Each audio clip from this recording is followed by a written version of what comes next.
Whenever one enters into duality, it is always an illusion. When you know for sure of the unity of all life, the judging begins to fade away. Every 13,000 years, it moves to a different location on the surface of the earth.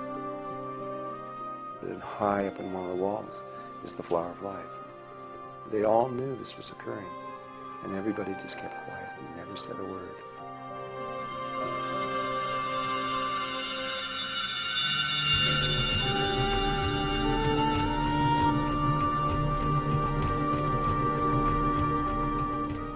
There is a way that if you are connected to Mother Earth and Father Sky, you can just stand there and not even be concerned.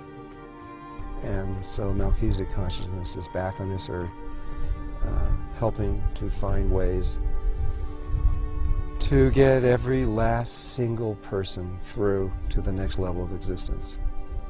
And there has never, ever been a time when we haven't found a way. Drúnvalo Melchizedek is a Druid name. It was chosen for me by others, not by me. And what Drúnvalo is in Druid terminology is a little tree that grows by a creek. So there's Drúnvalo trees. They're little trees, and they just usually by small little streams.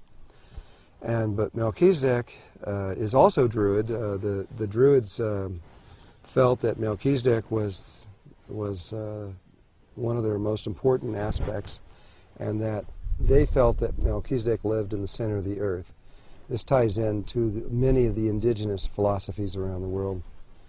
But on a bigger level, what it is that when this universe was created, and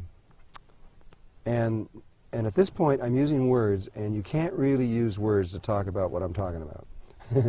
And so it's limited, and you must understand that there are no words that can really truly describe what I'm about to say. So this is an approximation. But when this universe was created, it was created in such a way that God decided to step into the creation and experience it directly in a different kind of way than God had before. And when God stepped into this, and there was nothing, there was no planets, there was no stars, there was absolutely nothing. In fact, it was the void, which science now calls 0 point. It is the vacuum with nothing in it whatsoever. So there was nothing. And but when God stepped into it, the vibratory frequency of the name of God stepping into it is called Melchizedek. It's a vibratory frequency. And then the instant later, and there is a time sequence, the Christ was created. And Melchizedek and Christ are intimately connected together. This is why when Jesus started to do his ministry, he couldn't do it. He couldn't do anything until he became part of Alpha and Omega Order of Melchizedek, because he had to connect to the Melchizedek aspect in order to complete this, what he had to do here. But the moment that the Christ was created, a third component was created, that which is both the Melchizedek and the Christ, and that we have no name for on earth, but the Hindus call it the Supreme Personality. It is that which is greater than both, or the summation of both the Melchizedek and the Christ together. And so there was this trinity, there's three aspects of things that almost instantaneously went bing, ding, ding, but there was an order. The Christ is the body. It is the physical aspect of all of creation. So the planets, the stars, the suns, the people, and everything that we can see, and even everything we can't see, all of that is part of the Christ. It's the body of Christ. And so there were these evolutionary steps that began through the Christ, but from Melchizedek. And what happens is life. There's a cycle of evolution where the higher consciousness is dropping down lower and lower and lower into levels of consciousness that are being developed, and they keep, every time they develop them, they go lower and they go lower and they go lower. And where we are right now is as low as you can get. This is the bottom. And so there are Christ levels and Melchizedek levels that have gone all the way down to where we are now. And so they weren't involved in ascension, they were involved in descending. Now we are about to go back. And so consciousness is about to make this journey back to the source. And we are about to make huge leaps and jumps in consciousness, the likes of which no one's ever seen before. And it's going to be quite a journey because we've already created it and now we're going to move very rapidly going back. It's going to seem impossible, but it's not impossible because we made it. We can do it. And the truth is that everybody is Melchizedek and everybody is Christ. Everybody is part of that energy. Everybody has God within us. The idea that there is people that are greater than other people is simply not true. We are all the same value, equal on every level. But some of us have gone deeper or farther than others and have gained certain wisdoms that ones of us don't have. Doesn't make us better. We're just explorers. And now we're coming back. We're all going to come back together at this point where poof, none of this exists. And we're just oneness again. And then after time, you realize, oh, there's another step. You didn't see it at first. And you take that step and you become an even greater level of oneness. There's over 100,000 levels of this that Melchizedek have mapped and found. And that you keep going, but eventually you come back to this place where we are one and creation is within us. And we have to make a decision. And that decision's totally up to our oneness. We can go back out of this whole level of creating things and back into the oneness of who we were before, or we can take another cycle around again. And if we do, we become a Melchizedek again. And life instantly uses us because we now know how to live in all the dimensional levels and sustain ourselves. And each dimensional world is incredibly different. It takes a long time to learn how to sustain yourself in each of these different worlds. But by the time you have gone all the way down and all the way back, you know how. And so that person becomes a lot like a white blood cell in the body. They are used by life to, whenever there is a dimensional problem anywhere, then Melchizedek goes in and says, okay, you guys, here's what you do, and we help. And that's what's going on here now. We're about to go through a tremendous dimensional change.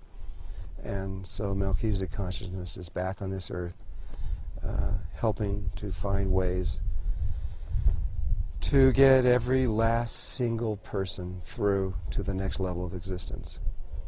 And there has never, ever been a time when we haven't found a way.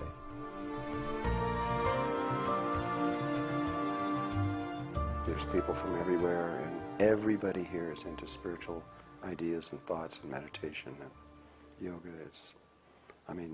The garbage men are into UFOs.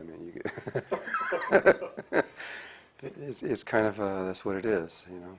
It's an energy that comes out of here. There's very powerful vortexes. It's a rotating energy that comes out of the earth.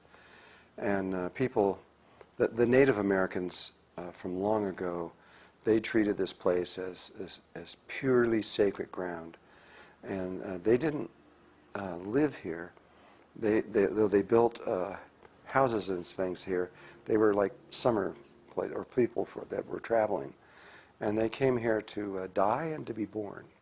People come and they feel this energy, and if they stay here very long, it excites them, and they get interested in spiritual things. Perhaps it triggers Kundalini in people, I don't know. But there's something here. When I was doing work years ago with people, I used to do lots of workshops here. And part of that workshop is clearing emotional work. And I discovered right immediately doing emotional work here is different than anywhere else, because in other places to get the person going took a lot of energy. Here, you just give it a little push, and here you just give it a little push, and they emotionally explode. They can't hold back. And it's the best place I've ever seen in the world to do emotional work.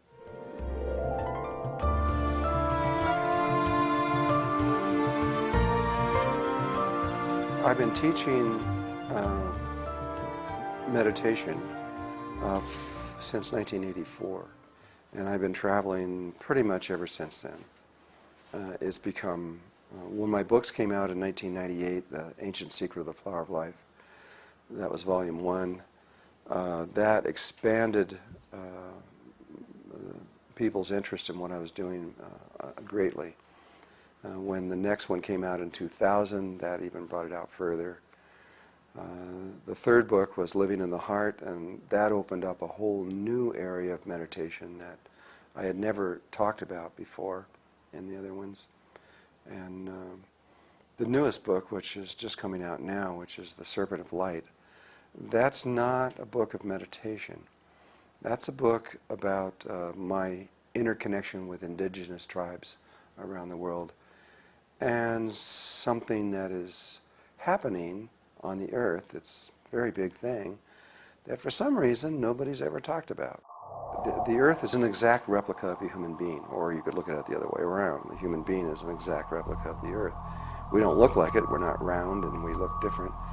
But our energy field, the human light body that extends around the human being, that light body, the electromagnetic field and the shape of the field that's inside of that body, which is around a person that's about 55 to 60 feet in diameter, and it's a perfect sphere, but inside is this very complex electromagnetic field.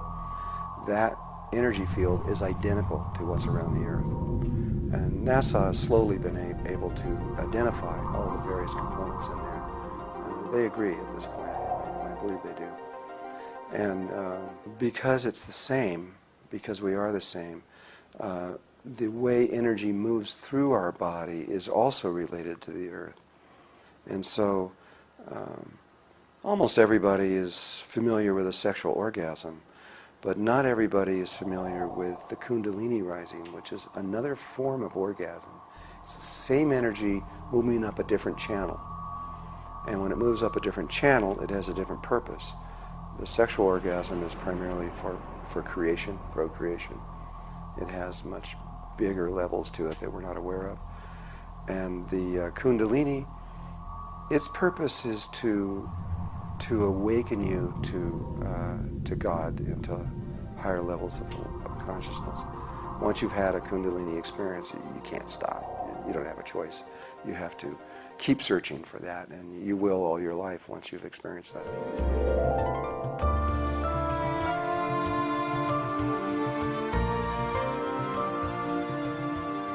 Well, that's what this book is about, the new book, The Serpent of Light. The Kundalini of the planet, from a human being, it comes from the base of the person and moves up their chakra system. And it moves like a snake. It moves in a sine wave signatures. It moves up the body. And in the earth, it comes from the center of the earth, the very, very center of the earth, which is the base chakra for the planet. And it comes up again in the same kind of way, and it comes up to the surface, and it links. So the two poles of the center of the earth and the pole of where it connects to on the surface of the earth, in between there becomes the chakra points of the earth. But it's temporary. It stays there only for it stays in one location for about 13,000 years. Geological time, that's pretty temporary. And then every 13,000 years it moves to a different location on the surface of the earth. And wherever it moves to, wherever it chooses, we don't have any control over that. Wherever it chooses, the people that live in that area, and it goes out for quite a ways. I don't really know, but I'd have to I could figure that out but I would say for at least 700 miles or so in radius around that area, anybody living in that area, it triggers their Kundalini. And so what happens is those people end up becoming the teachers of the world, the light of the world. The last time, it's just moved. And that's what this book is about, is this movement from where it was before to where it is now.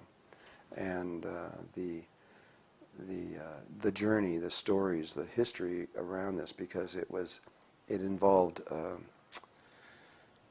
close to somewhere in the vicinity of 1,000 indigenous tribes were involved in this. And so were the Tibetans and the Hindus deeply involved in this. They all knew this was occurring, and everybody just kept quiet and never said a word. It's incredible. Now that it is moved, and it's no longer where it was and where it is now, it's okay to talk about it now. It used to be in the western mountains of Tibet, and that is, and the serpent of light is the light of the world. It is the energy that not only those people that are in that tight figure, but it's for the whole planet. It affects everyone, and so that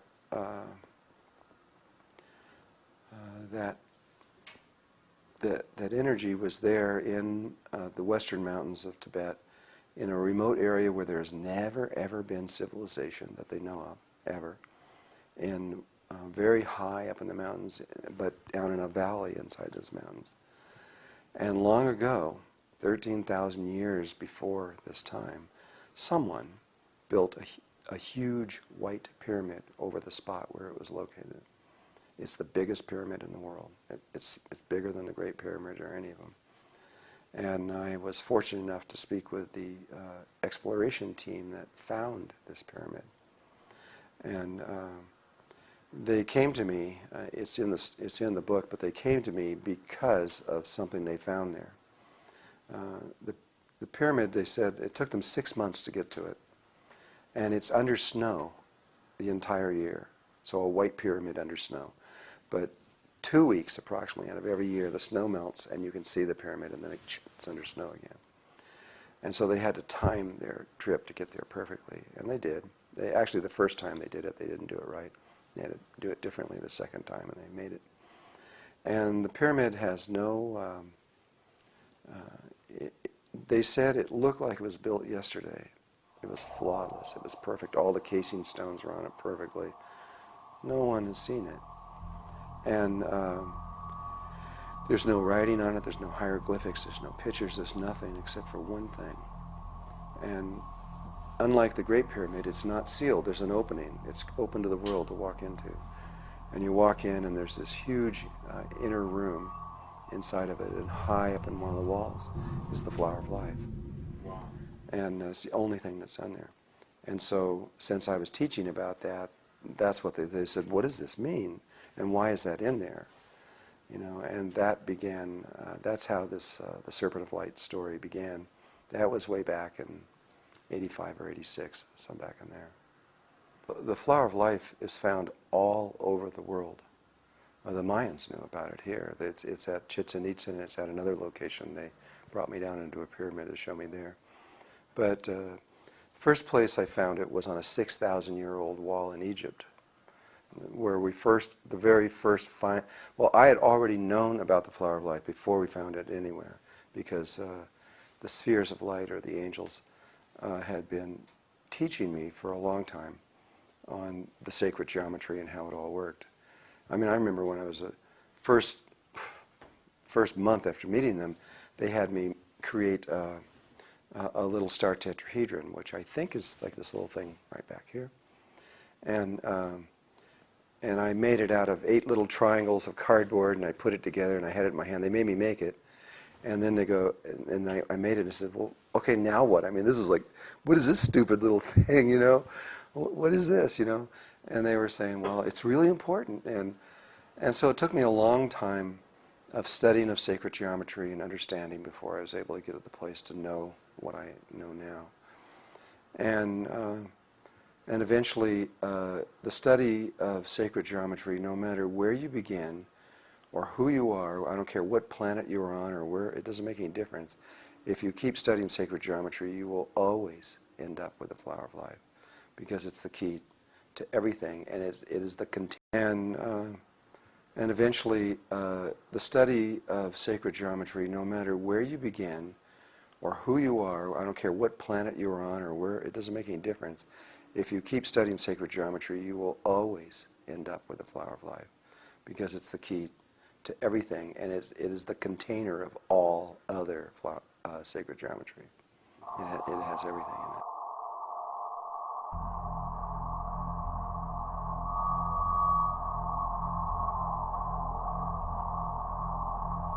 We've now checked it with tens of thousands of different things, and what we found is that there is nothing in creation, in the universe, that is not directly constructed through the proportions and the shapes and forms of sacred geometry. Even things that you would never think were geometrical. If you look at crystals and you look in there and you see the atoms and how they're all arranged, you say, well, okay, I can see that. Or if you look at viruses, every virus is a geometrical little polymer in one way or another, polyhedron. And there are, some things are obvious, some things are not obvious. You look at plants and they don't look very obvious. And that takes a little bit deeper to see how sacred geometry is involved in there. Fibonacci is intimately related to how organic chemistry is unfolded, because the key that is behind everything in the universe is the golden mean, the ratio of 1.6180339, and it goes on forever. And that ratio is something that is crucial to life. Life intuitively knows this, but because it is an infinite, it's not a whole number. It's irrational. There's no place where it ever ends. Life can't work with things like that. So it discovered another way, and that is called the Fibonacci sequence. And that starts out as 0, 1, 1, 2, 3, 5, 8, 13, 21, 34, 55, 89, 144, 233, and it keeps going forever. And if you look at three numbers like 3, 5, and 8, if you have 5, you just look at the last number where it was before, it was just 3, and then you know what the next number is 8.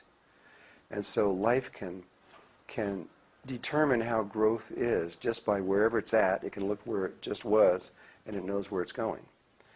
But the reason it's important is because if you divide 3 into 5, you will get a number very close to 1.618. But if you divide 5 into 8, it gets closer. 8 into 13, it gets closer. 13 into 21, it gets closer. And so by using that particular sequence, life continues to move closer and closer and closer to this golden mean ratio. But each time it makes a growth, it actually gets closer to the perfection of that number, because that last number it just was divided into what it is now is always closer than the set that it was before. It doesn't take very long. 13 into 21 is really close to the golden mean. If you divide 144 into 233, you're really close to it. And as things get farther out, they become so close that the human eye can't tell the difference.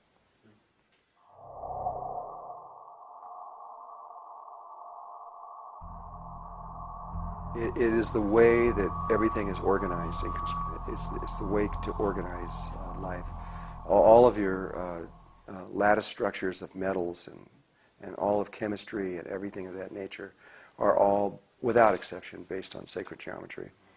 And you really can't understand what's going on in chemistry or physics or architecture or anything structural without understanding sacred geometry. If you don't know that, you are missing the most important key to creation, because you can't understand what it's trying to do.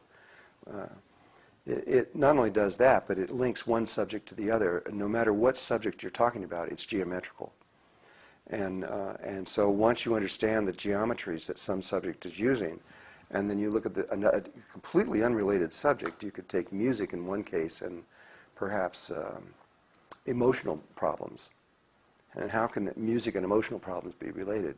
They're intimately related, but I can say that about any subject. Because if you look at music, it's all geometrical. It's all Mathematics, a lot of physicists think that's the core to everything, but mathematics don't exist on their own. They came out of sacred geometry. First there has to be shape and form and proportion. Then number comes after that. That's where it came out of. And so it's just a very primal way, but if you see how music is, you can then switch over to emotions, and you can see how they relate. Now, emotions, I realize, is a good subject, because the feelings you can't imagine that they would be geometrical. Like love. Love is geometrical, or jealousy, that's geometrical. Yes, it's been proven scientifically. And so love has a shape. Hatred has a shape. Every single emotion that we know, whether it's positive or negative, has forms you could hold in your hand that are those feelings.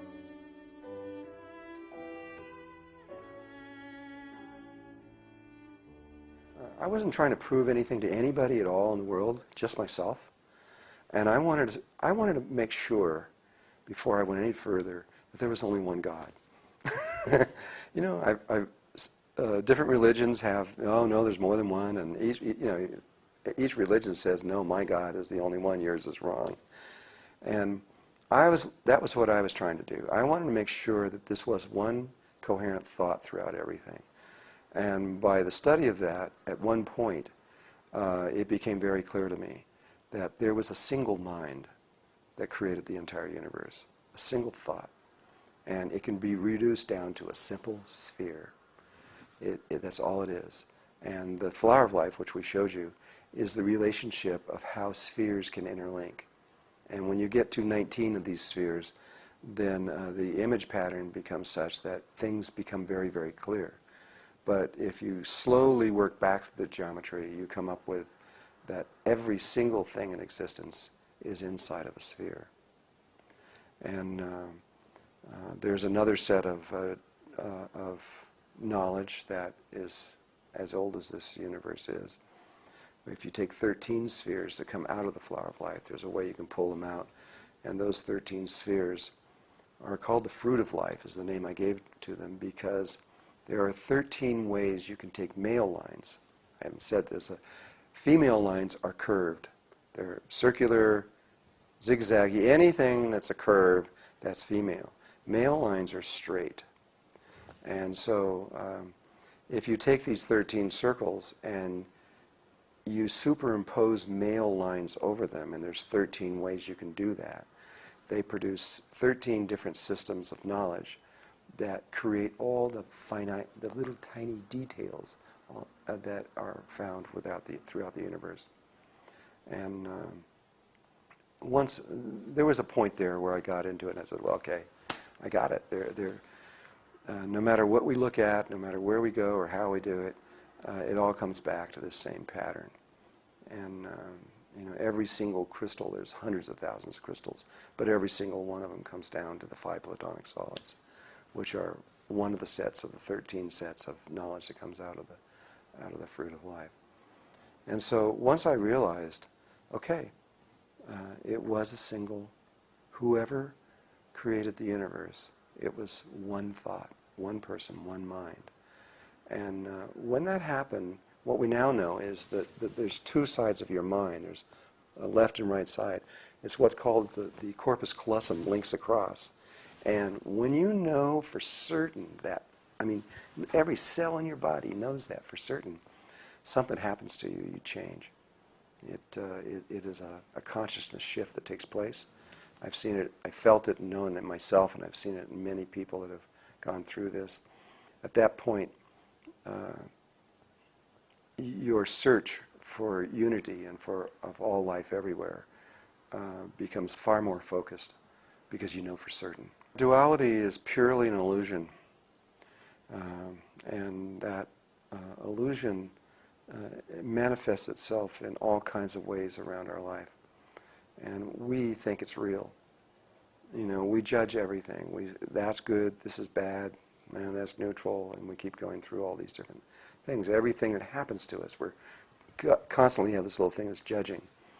When you know for sure of the unity of all life, the judging begins to fade away. You begin to realize that it is an illusion. And almost all these spiritual religions and systems that have been developed throughout the world are all aimed at breaking down that polarity, and finding a way where you can see the unity.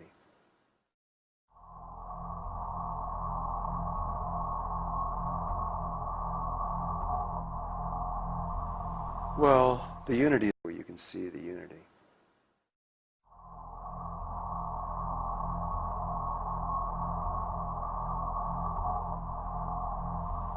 Well, the unity is always there. Whenever one enters into duality, it is always an illusion. And it's a stage of consciousness. We've got consciousness levels themselves down to sacred geometry.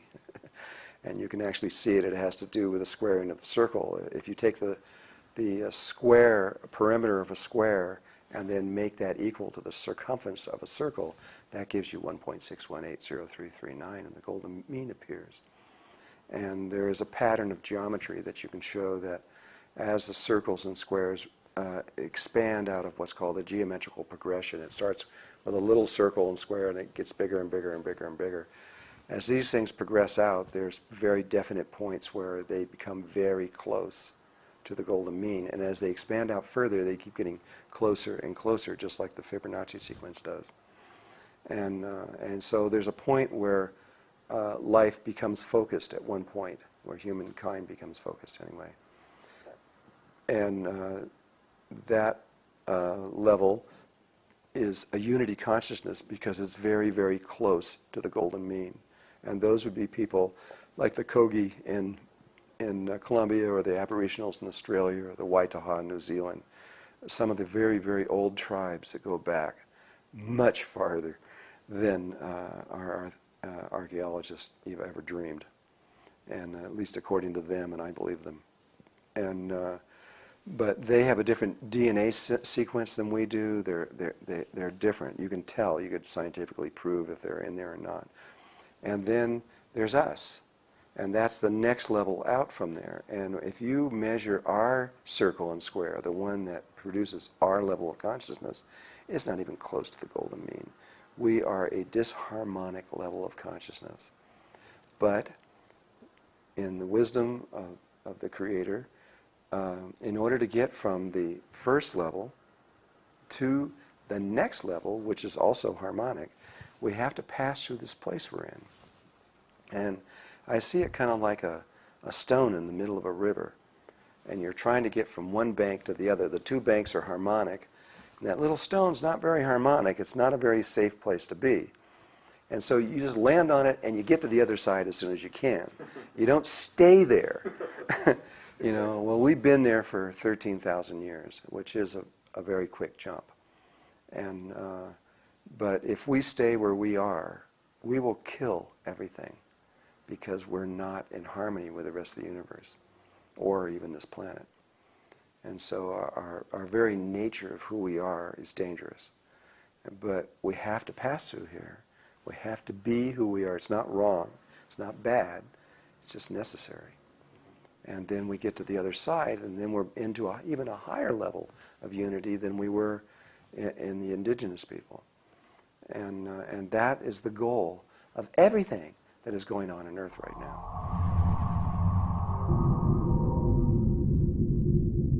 In ancient times, a lot of the indigenous tribes used different forms of psychedelics, and they actually used, they never used any of the kind of things that modern man is using. Those kind of drugs are bad for consciousness, because they make you go back down the other way. But a lot of the psychedelics that they use, the San Pedro cactus and the coca leaves and the mushrooms and things like this, these were the natural things that they used. That was another way for them to begin to see that there was more in consciousness beyond it. Once they experienced it, they would search the rest of their life trying to find what that was about. In the world, there are many beautiful ways of meditation that will lead you into that. There's not just one pathway. I mean, I have been shown a pathway which I teach, but that's not the only pathway. There are a lot of other ones that will work just as well. And so Tibetan Buddhism has their ideas, and Hinduism has lots of ideas. Sufism has other ideas. Taoism is a very simple, easy way to live through, to find the source of life. There are many, and that are old and have been tried, and other people have taken those pathways and that work. If that is what someone is thinking about, they need to try these different ways. I mean, I went and I tried lots of them. I tried everything you can think of almost. I had over, I don't know how many teachers I had. At one point I counted them, there was over 70. And the angels a lot of times would actually give me the name, address, and phone number of a teacher who I'd never heard of in my life. And they'd say, call this person up, and I'd call him. It would be that person, always kind of. And then I was to go study with them. I'd say, can I study with you? Yep, I'd go there, and I would learn as much as I could from them. And and people have very different views. The truth is there's only one reality. This is what I learned from the whole thing. There is whatever there is. But there's lots of ways of interpreting that one reality, and how you perceive it. And, duality that you were speaking about before, this level of consciousness we're in, this is just one way. The universe has learned over 100,000, slightly more, 100,000 major ways that when you look through that lens, the universe appears completely different. Some of them, a lot of them don't have any stars and planets in it or anything else, yet it's the same place. It appears differently. And then underneath each one of those 100,000 different ways are trillions of possibilities. And so you can look at this one, unity or polarity consciousness, is one way of looking at life. And then you look at all the animals and bacteria and bugs and all those other life forms that are generated from the same way of perceiving reality. That's all consciousness is how we interpret the one reality. And as we go up and around the body, in these electromagnetic geometrical forms that surround the body, as you do, your attention shifts to different shapes and forms. And so the Merkaba field that is taught in the book, the first two books I taught, that is the second possibility. The first one is really simple, and shamans and medicine men around the world have been using it for thousands of years. But it isn't strong enough for what we need for what we're doing. The one that I'm teaching in there now is perfect for what we're doing, even though there are people trying to say we need more complex things, because that's what the earth has around her right now. And so we're in tune with the earth, and as she moves into higher levels, we move with her. When we get into the next levels, then we can shift to different Merkaba fields.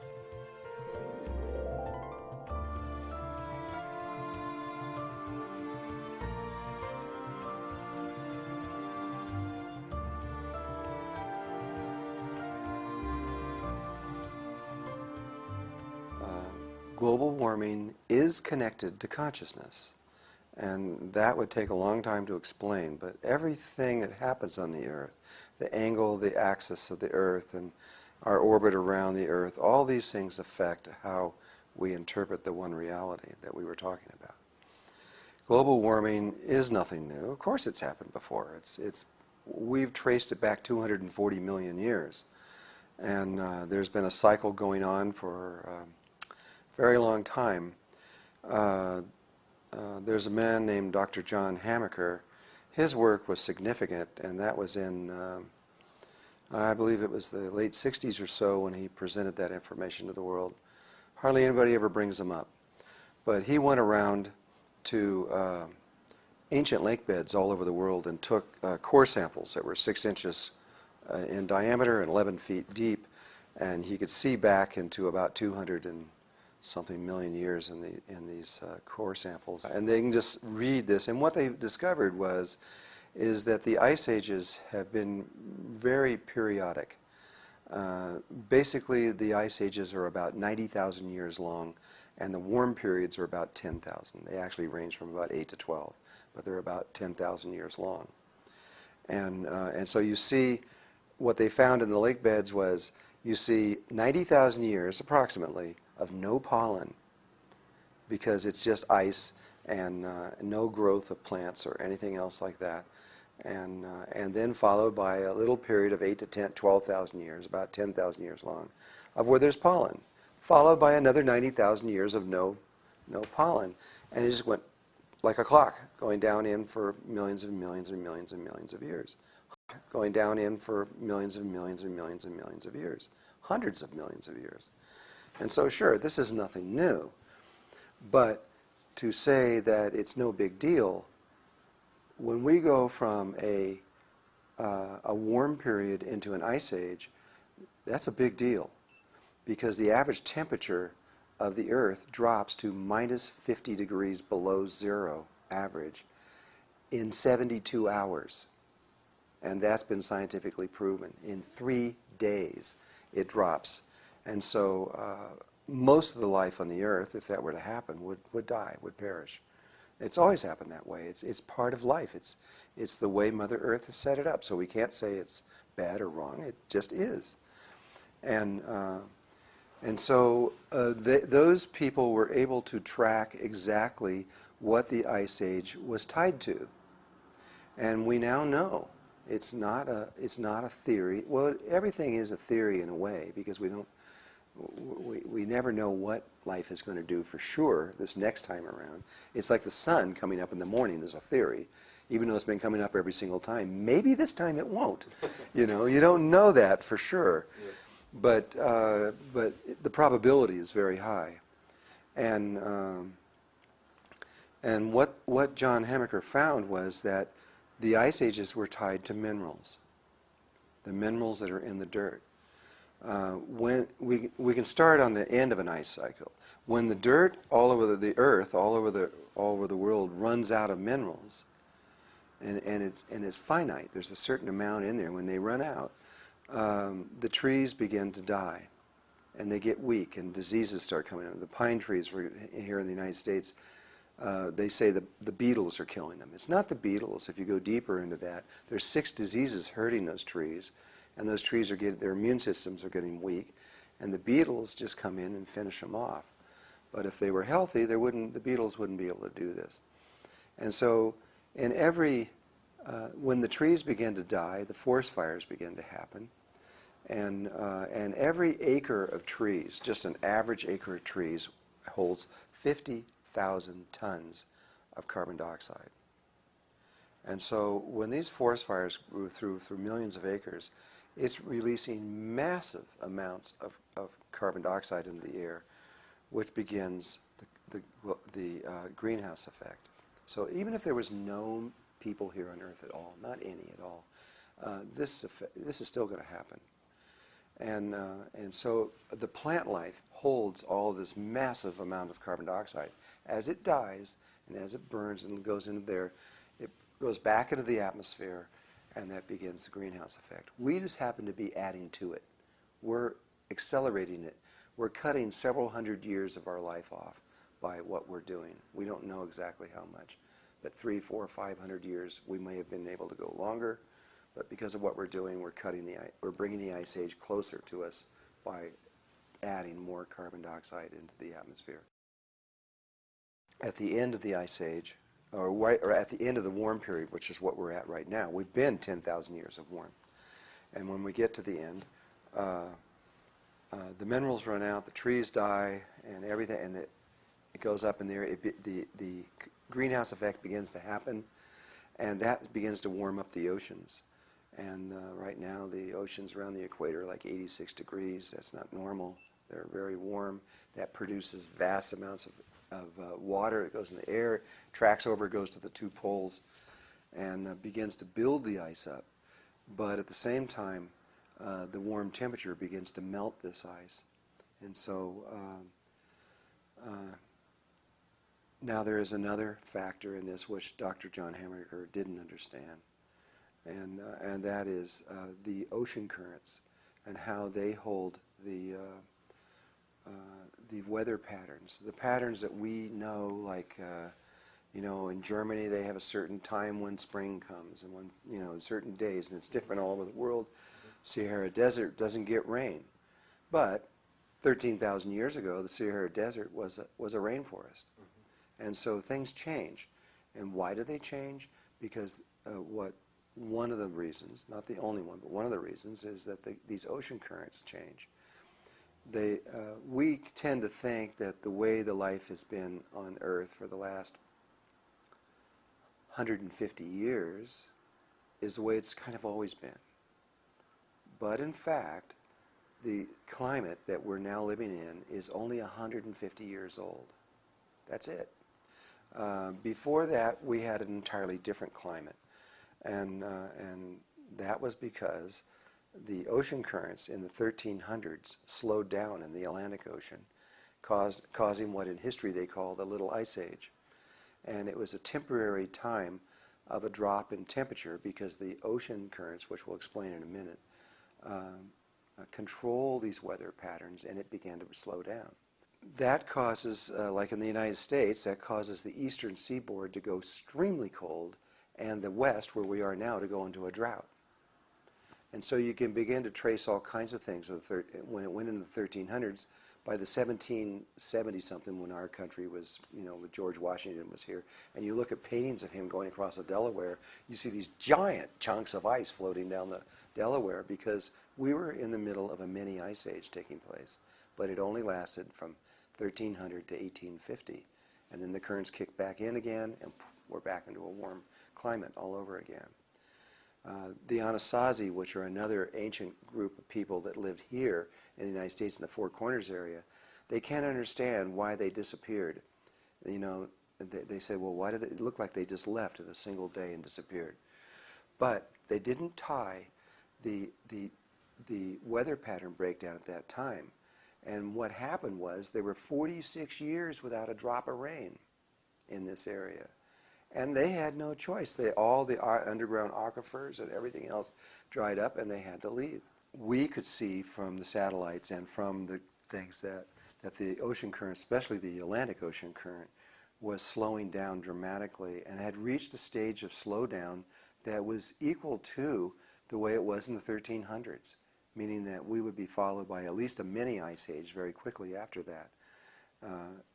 That would be devastating to Europe, because the only reason that they have a warm climate is because that current flows north with the heat from the equator and warms up that area. Mm-hmm. If the Atlantic, what is called the Gulf Stream, were to slow down or stop, it would be devastating to Europe, unbelievably devastating to them. By 2005, there was no doubt this was occurring, or actually 2004, I think it was, when we figured out that we had enough data then that there's no doubt. It was even changing shape because it was slowing down so much. And I went on to German television. I told them, you know, you guys are in a lot of trouble, and you have to begin to plan. They became very angry with me. I got all kinds of hate mail and emails and everything else saying I was crazy, didn't know what I was talking about. But I got letters from Sir David King, who is the eminent scientist who was under Tony Blair, who said that every word that we were saying was accurate and true, and that he agreed with us, what we were saying. And Andrew Marshall out of the Pentagon, Bush didn't want him to talk about this stuff, but he did it anyway, and he published in February 7th of 2004, he published in, what's it called, Fortune magazine, all the secret papers of the Pentagon about weather. He showed how the satellites only 30-something years ago of what the North Pole looked like, and it's like this, and then he shows it in 2004, and it's 42% melted. And the following year after that, the biggest ice shelf at the North Pole broke apart. It was an ocean of water, literally melted and broke apart. You see, as these minerals run out and they start causing the greenhouse effect and heating up the oceans, they start melting the poles. And when the poles start melting, the ice at both the North and the South Pole is fresh water, not salt water. And what drives these currents, the motor that drives these currents, is not heat, it's salt. And so if you look at the Atlantic current, it comes up by the equator, and it comes up to the surface, and it's like a hot river flowing on the surface that heads north. And it keeps going north until it gets way up by Greenland, where as far as it can go, and then it drops to the bottom. And what's dropping to the bottom is the salt. And that's what's pulling the water up. That's the motor, is this salt dropping. When it gets to the bottom, it runs along the bottom till it gets back to the north. Bottom, it runs along the bottom till it gets back to the north, and the heat rises back up, and then it comes back over the top. So it's a big three-dimensional circle going like this. You might just say a big three-dimensional convection current. But it is salt. Without the salt, there can't be any. And so as the poles melt and the northern currents are flowing billions and billions of gallons of fresh water, the ocean near there, the salt density drops. And so this thing doesn't fall as far, and it begins to slow down. And this is how this works. By May of 2005, I had alarmed Europe so deeply that they wanted to prove it, and England sent their submarines up to where these currents drop, and they actually measured them. They came back shocked to find that the currents had dropped by 80% of their normal flow. They were only flowing in May of 2005 by 20% of what they were supposed to be flowing. That triggered the entire European Union to come together and say, we're in trouble. Because that means that very, very soon, the kind of weather that they're experiencing is going to vanish, and it's going to vanish, if you go by scientific evidence, in 3 days. It's going to disappear. And all of a sudden, they're going to find themselves in an eternal winter that they will not see the sun again for 90,000 years. And this is the scenario that we know is going to happen because it's happened hundreds and hundreds of thousands of times in the past before. Time magazine came back with an entire issue that was a quarter-inch thick. It was this huge thing. And they were saying, well, that I hadn't figured out the tree ring theories of what all this is about, meaning that it isn't just the Atlantic Ocean that's breaking down, it's all of them.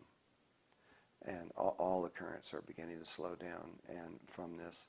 And that means something much bigger than what happened in the 1300s.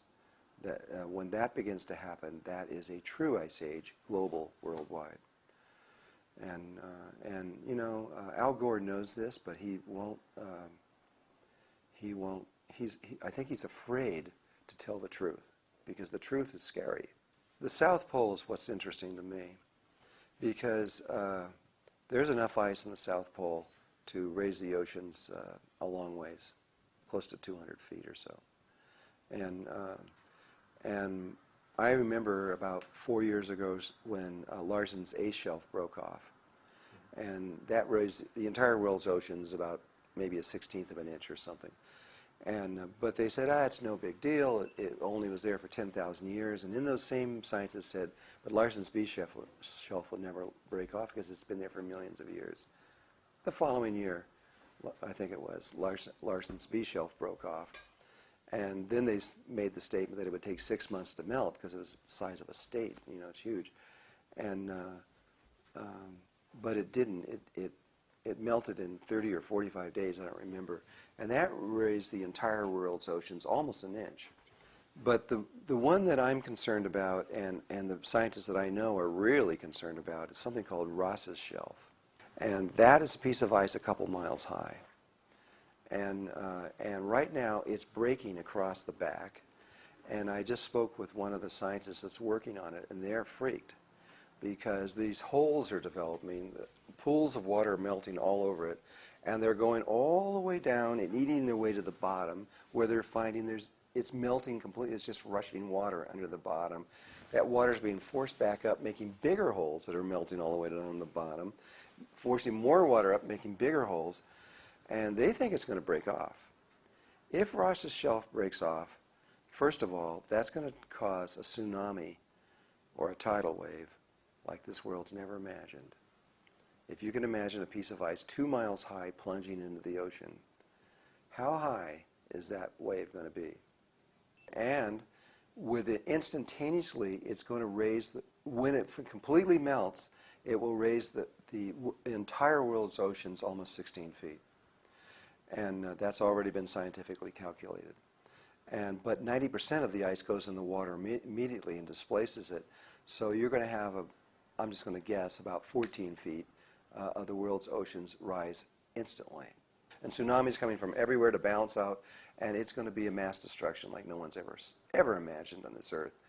And almost every coastal city in the world will be underwater. And that could happen tomorrow. Seriously, it really could. They can't even measure the cracking anymore, because they used to put these cables across one side to the other side, and then when they broke, they knew that it was moving. But the ice shelf itself is melting 90 feet a year. So just to see if it's moving, they have to cut down 90 feet to put the cables, just to see 1 year's of growth, because they're going to melt down to that level by the next year. And so if that shelf goes, we're going to have a wake-up call. Find out what the world's scientists are saying. It's not just one man making this statement. But who doesn't want this? You've got all your corporations, your oil companies, and all these big corporations. They don't want you they don't want to stop using oil. They don't want to go into alternative forms of energy and electricity, which we have. We can replace every single level, and I mean every single level of technology, with technologies that are clean and far better, that would do no harm to the earth at all. But you have to remember, even if humankind was not here, this is going to happen anyway.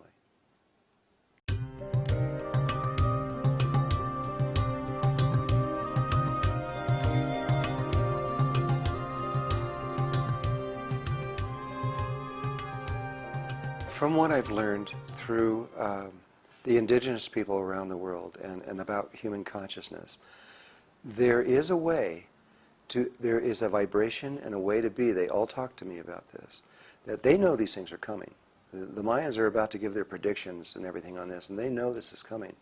But there is a way that if you are connected to Mother Earth and Father Sky through your heart in a certain way, that they all are discussing with me, that you can just stand there and not even be concerned. Because what happens is Mother Earth actually changes the reality around you. She selects these people that have this vibration, these people that are in their heart, and she keeps them alive. And this is one of the big secrets about all of this that has been known before. But people have been able to change the world around where they live based on their ability to stay within their heart. If you live in your mind, what the indigenous people are saying, you don't stand a chance. We have been working with what we call reversing consciousness, just like reverse engineering and things. We started with the human light body, and we've mapped that whole thing out. And then after that, we went into the internal brain structure of the pineal gland, the pituitary glands, the thalamus, etc., and how all of that works. And just as in most human beings, the Merkaba field, or the light body, is not working. It's like a seed. It's there, it's intact, but it's not actually functioning. Even when you activate it, there's still more to it, and it's not talked about in any of these books. This will be another book coming up that it took me a long time to understand this, and this is all indigenous people that taught me all this stuff. I mean, they know the inside of the brain better than most brain surgeons. It's amazing what they know about this stuff. There are 8 beams of light that come out of the head, or should come out of the head, if the head is healthy and functioning, just like the light body itself. If it's functioning, it begins to spin and do all these things. Well, these 8 beams of light are on most people have reduced to just this little colors that are around the head. They look like fog almost. But with a certain understanding, with a certain breathing and awareness that you do, these beams pop out, a sphere of light forms around the head, and you begin to glow, and you can scientifically see it. And that is part of how this outer world was created. There's a connection through all of this. There's 3 different glands and 3 chakras that have to be aligned, and when they are, and when they're functioning together, what is called your third eye opens up, and it is prepared to receive something from somewhere else in your body, which we now know is the heart itself. And hidden deep inside the heart is a little tiny space that Stanford, through heart math, is mapping and trying to describe scientifically what it is.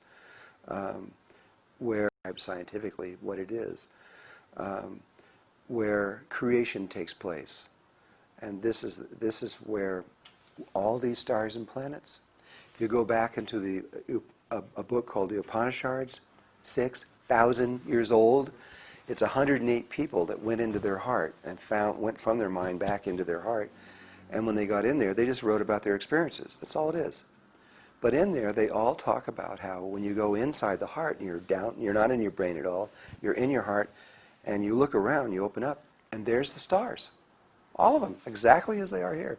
There's the belt of Orion, the whole thing, just like the same feeling of depth of space, the same everything. And it's almost like the human body duplicated this reality.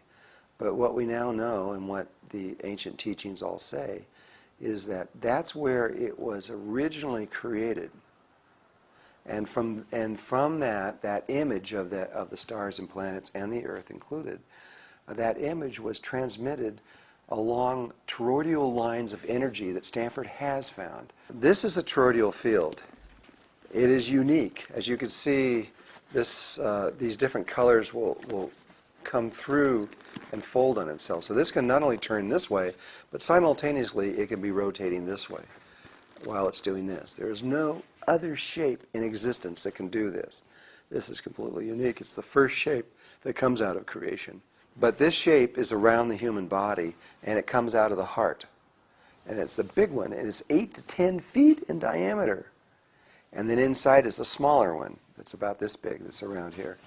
And they know it comes out of the heart. Well, along the lines of this inner one here, the image that comes from the heart comes up along these lines, comes to these tubes of light that are out of your head in a very specific order, and receives them. They come into this pattern in here. They come out through, and then there's a geometrical field out right at your fingertips that Leonardo da Vinci discovered, and that one is the projection screen basically, and the inner worlds of the heart are projected out through the mind out here, and then we think it's real, and we're really walking around in our mind. It's not really real. It's an illusion. And they've said this for 6,000 years. In Hindu, it's called Maya, which is illusion, which actually means not true. And the ancient teachers and enlightened ones from a long time ago knew this. And this is how creation takes place. This might be a good place to talk about this DVD that was out called The Secret.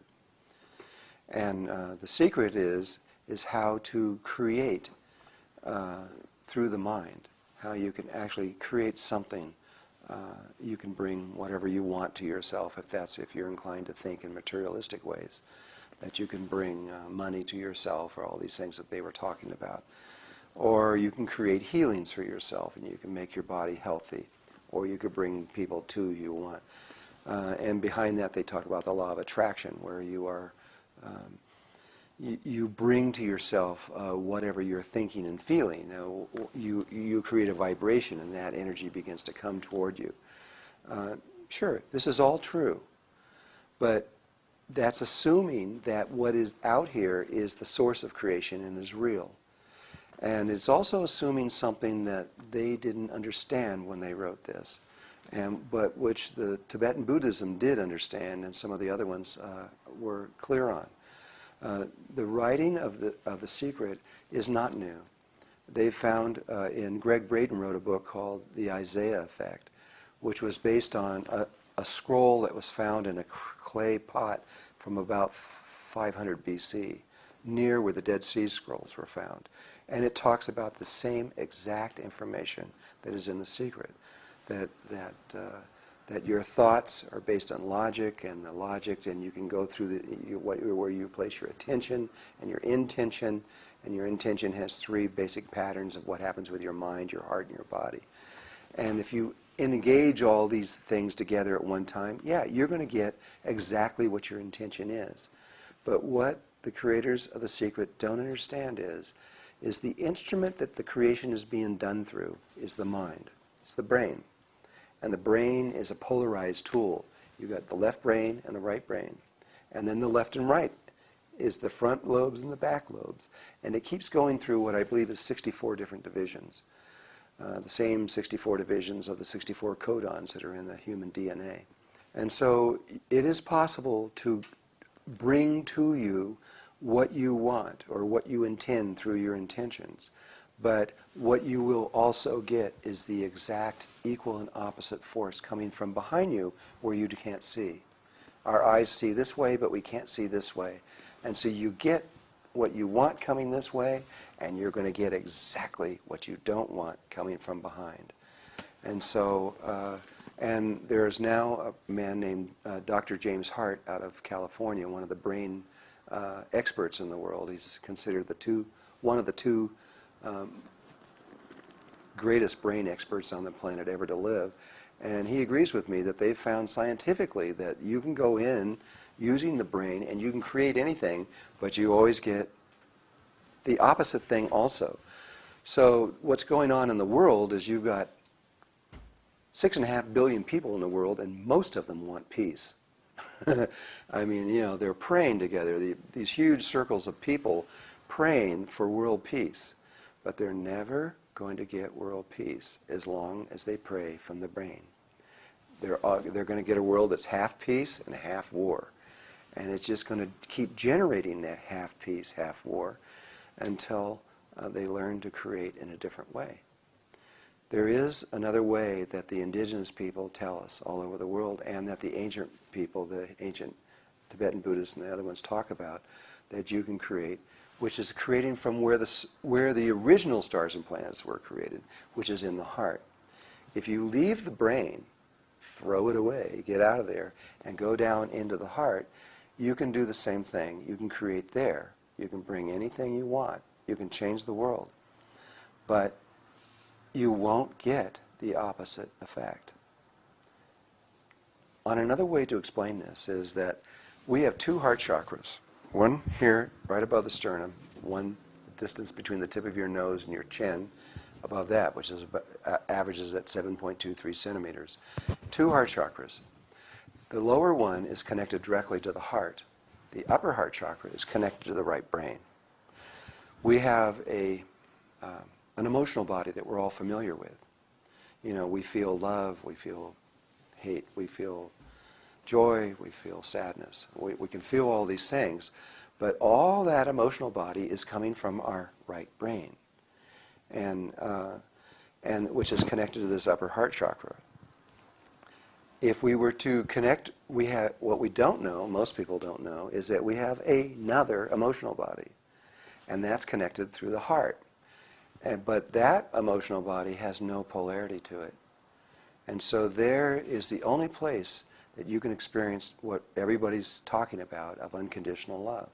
In that spot, you can actually have unconditional love and experience it. But from the brain, which is where most people get married, they fall in love from the brain, they see them, they're beautiful, they want them, they marry them. But that kind of relationship, they'll be there and they'll be talking how much they love each other. I love you, I love you, I love you. And then one will say something that hurts the other person's ego. And just like that, they hate them. And they'll start screaming at them. They'll say the wrong thing. That's brain love. But there is a love down here that no matter what you said or what you did, you could kill somebody, but if they love you, they wouldn't change loving you. That's hardly ever been experienced. Women get that experience usually for a short time. They have a baby, The baby comes up, it's on the breasts or looking down, and now they're loving that person from their heart, not their brain. And they would die for that baby. They would die. They would give up their life in a moment. That's unconditional love.